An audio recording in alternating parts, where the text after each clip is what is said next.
quick hints. If you have a tree that keeps coming back and you can't get the roots, especially if it's by a plant, this is a good way to try before you use chemicals. First, you cut the tree as closest to the ground as you can.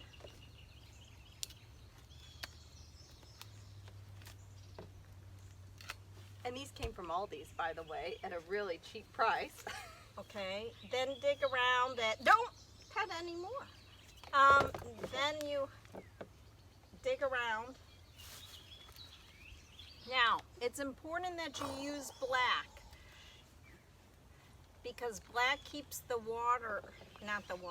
sunlight from coming in. Because if you put clear plastic, it's still going to grow, just not as well.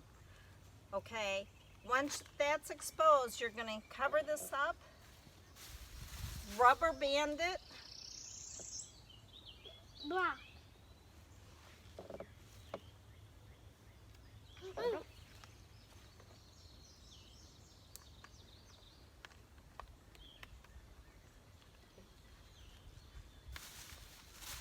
Then put one more bag if you want to, rubber band it. Next one. All right. And then that should keep it from growing and it will sooner or later die back. That's a helpful hint from Campbell's Freedom Farm. Bye.